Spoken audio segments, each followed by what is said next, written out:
네, 3인 체제로 정리되는 듯했던 국민의힘 선대위가 또다시 균열 조짐을 보이고 있습니다. 일상으로 회귀하겠다는 김종인 전 비대위원장의 선언으로 또 다른 국면을 맞게 되는데요. 네, 오늘 뉴스 1번지 현장에서는 5선의 중진 국민의힘 조경태 의원을 국회에서 만나봅니다. 의원님 안녕하십니까? 네, 안녕하십니까? 네. 조경태입니다. 네, 반갑습니다. 자, 저희가 먼저 선대위 관련해서 질문을 드려보겠습니다. 선대위가 이게 잘 구성되는 것처럼 보였는데 김종인 전 위원장이 사실상 합류 거부 의사를 밝혔습니다. 지금 현재 상황 어떻게 분석하고 계십니까? 글쎄요, 저희가 원팀이 돼서 하나로 가야만이 우리 국민들이 열망하는 그 정권 교체가 이루어질 수 있다고 보고 있고요. 저는 거기에 뭐 자리 다툼이라든지 직책 다툼으로 비춰져서는 절대 안 된다는 생각이고, 저는 선대위를 구성함에 있어 가지고 저는 모든 제 정파와 제 세력들이 함께 국민들이 바라는 그 대의를 따라가는 그 대의는 정권 교체거든요. 그 정권 교체의 대의에 좀 더 겸손해졌으면 좋겠다 이런 말씀 드리고 싶습니다. 네, 대의를 따라가야 한다고 말씀을 하셨는데 그러려면 결국에는 선대위 구성이 잘 돼야 하지 않겠습니까? 그런데 지금 윤석열 그리고 김종인 두 사람의 갈등이 정리가 되지 않고 있는 모습인데 언제쯤 정리가 되겠습니까? 갈등이 좀 해소가 되긴 하겠습니까? 글쎄, 제가 그 홍준표 후보 선대위원장을 하지 않았습니까?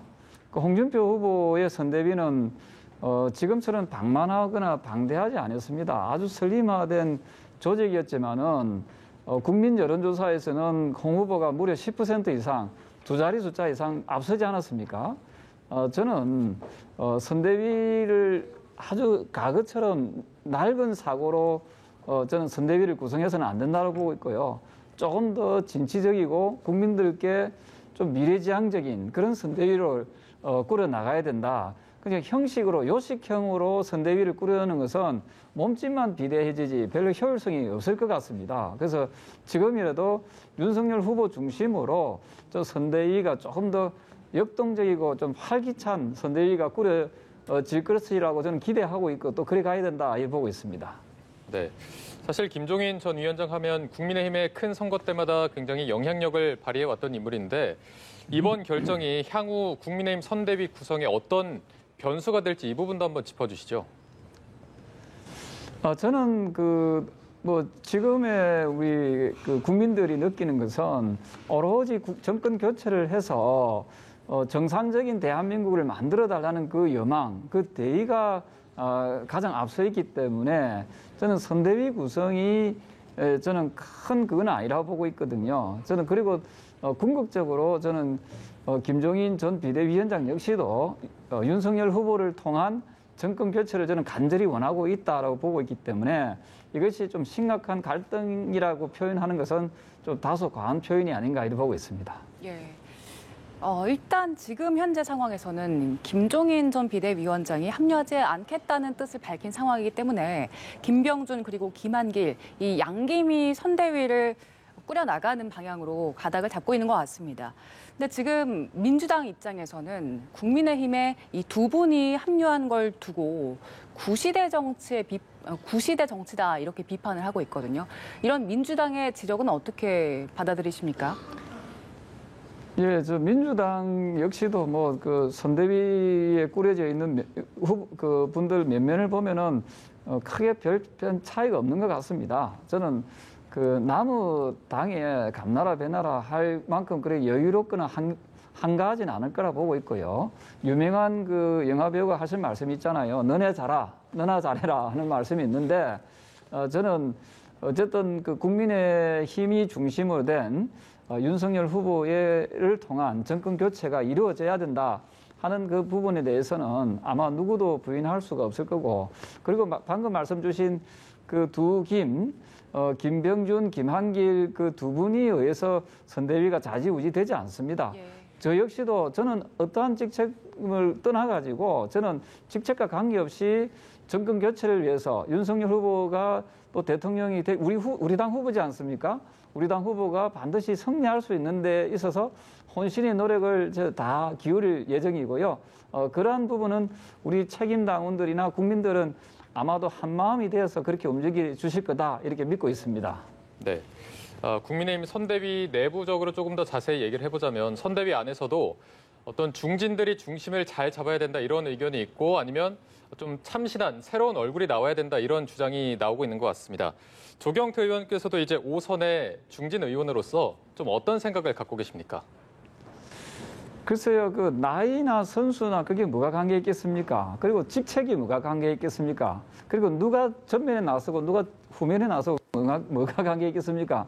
오롯이 지금 우리 당의 후보는 윤석열 후보이고 윤석열 후보를 중심으로 해서 모두가 초선이든 재선이든 무선이든 중진이든 모두가 똘똘 뭉쳐서 한마음이 돼서 가는 것이 그게 중요하다 생각을 하고 있기 때문에 모두 겸손한 마음으로 앞서 말씀드렸던 대로 대의를 따라가야 된다. 그 대의는 결국은 정권 교체거든요. 예. 그 정권 교체라는 그 대의를 위해서 우리 한 마음으로 앞으로 전진해 나가기를 진심으로 바라고 있습니다. 예, 그리고 홍준표 의원, 사실 의원님께서도 경선 과정에서 홍준표 후보 당시 그 선대위원장 맡기도 하셨는데, 네.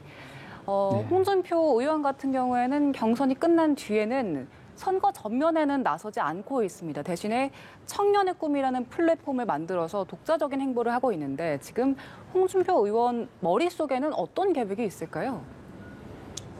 지금 홍준표 후보가 소속돼 있는 정당을 자세히 보시면 그게 답이 있다 보이거든요. 그 홍준표 후보가 속해 있는 정당은 더불어민주당은 아니고 국민의힘의 당 소속이지 않습니까? 따라서 홍준표 후보가 청년의 꿈이라는 걸 통해서 외연을 확대시키는 것은 결국은 국민의힘의 후보자인 저는 그 윤석열 후보에게 득표에 크게 도움이 될 것이다라고 저는 예상하고 있고요. 또한 홍 후보 역시도 백의지 종군하겠다라고 이야기를 했기 때문에 그 말 속에 모두가 다 포함이 되어 있다 이렇게 보고 있습니다. 그러면 홍준표 의원이 윤석열 선대위에 합류를 해서 힘을 실어줄 것이다 이렇게 보시는 겁니까? 그러니까 선대위에 합류하냐 안 하냐 그게 중요한 게 아니고요. 홍준표 후보가 소속돼 있는 정당을 자세히 보시면 됩니다. 국민의힘 소속이지 않습니까? 저는 국민의힘 당원들은 누구나가 다 예외 없이 우리 당 후보를 지지하고 또 우리 당 후보의 당선을 저는 간절히 원하고 있다 이렇게 보고 있기 때문에 홍준표 후보가 선대위에 합류한다 안 한다 그런 것은 크게 저는 논란거리가 되지 않는다 이렇게 보고 있습니다. 네, 알겠습니다. 알겠습니다. 저희가 그리고 제3지대 얘기도 조금 해보도록 하겠습니다. 정의당 심상정 후보가 국민의당 안철수 후보에게 이제 손을 내민 상황인데 지금 국민의힘 같은 경우에는 안철수 후보와의 단일화 얘기가 계속해서 나오고 있는 상황이라서 지금 이 3지대 움직임은 어떻게 분석을 하고 계세요? 저는 후보로 나왔으면은 정정당당하게 끝까지 완주하는 게 좋겠다 생각을 하거든요. 자신 없으면 출마를 애시당초 안 해야지요. 그리고 각자들이 가지고 있는 정당의 정강 정책이 다 다르지 않겠습니까? 네, 그런 측면에서 자꾸만 우리의 정치를 희화화시키거나 정치를 자꾸만 무력화시키는 모습처럼 비춰져서는 안 된다 보고 있고요. 더군다나 이번에의 대선의 판세를 제가 여러분께 말씀드린다면은 이번에는 정권 교체를 바라는 그 시민들, 국민들의 마음이 무려 50%가 넘기 때문에 제3지대의 후보들은 역대 선거에서 가장 힘을 쓰지 못하는 선거가 될 것이다 하는 분석을 저는 제 나름대로 하고 있고요.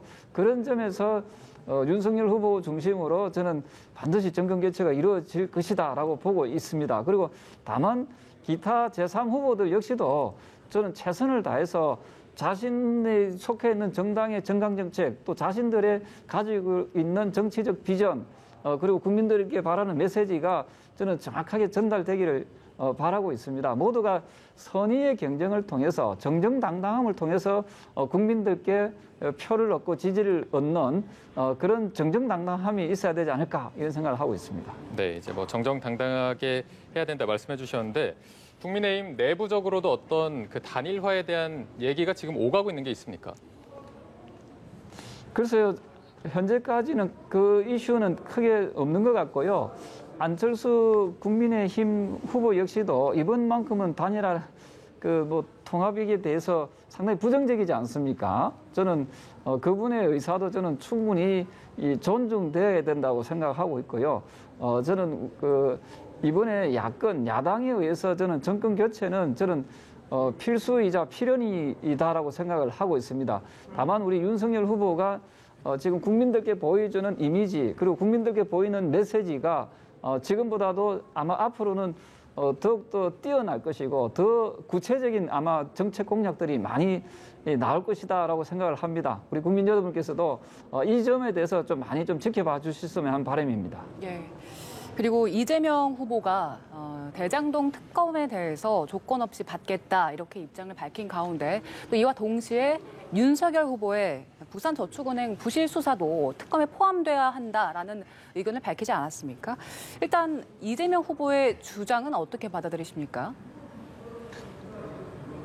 이재명 후보의 얘기는 똥인지 된장인지 구분이 안 가는 그런 표현 아닙니까? 조건 없이 받겠다라고 하면서 또 윤석열 후보까지도 수사 대상에 포함하라 하는 것은 결국은 조건을 단 거잖아요. 국민들을 알기를 굉장히 우습게 생각하는 후보인 것 같아요. 그리고 대장동 문제는 본인 입으로 그렇게 이야기했습니다. 대장동은 본인이 설계했다고 했습니다. 그리고 대장동은 본인이 또 성남시장으로서 사인을 한 그 사건이지 않습니까? 따라서 이 본체, 즉 그 몸통은 저는 이재명 후보다라고 생각을 하고 있고요. 그 점에서 이재명 후보는 수사 대상이나 수사 범위에 대해서 본인 입으로 왈가왈부할 문제는 아니다라는 생각을 합니다.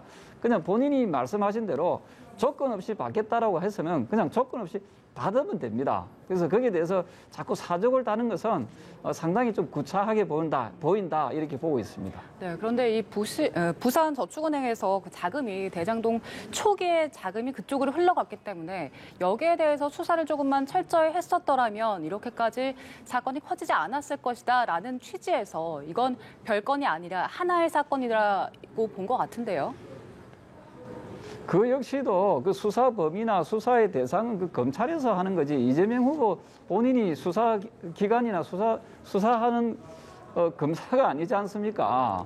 그래서 그 부분에 대해서도 그 수사 당국에서 판단할 문제지 본인들이 그 범위를 정하거나 영역을 정하는 것은 그거는 자신들의 영역을 넘어서는 거라고 보고 있고요. 저는 대장동 사건의 가장 큰 핵심은 1,000만 원 정도 투자해가지고 100억 이상, 1,000배 이상의 수익을 창출하게 만든 그 설계자에 대해서 저는 철저한 수사를 해서 두 번 다시는 그러한 천문학적인 불로소득이 잘못된 그런 부동산 그 비리가 발생하지 않도록 하는 것이 저는 핵심이라고 그렇게 보고 있습니다. 네, 알겠습니다. 자, 오늘 1번 지원장 국민의힘 조경태 의원과 함께 봤습니다. 의원님 고맙습니다. 네, 감사합니다.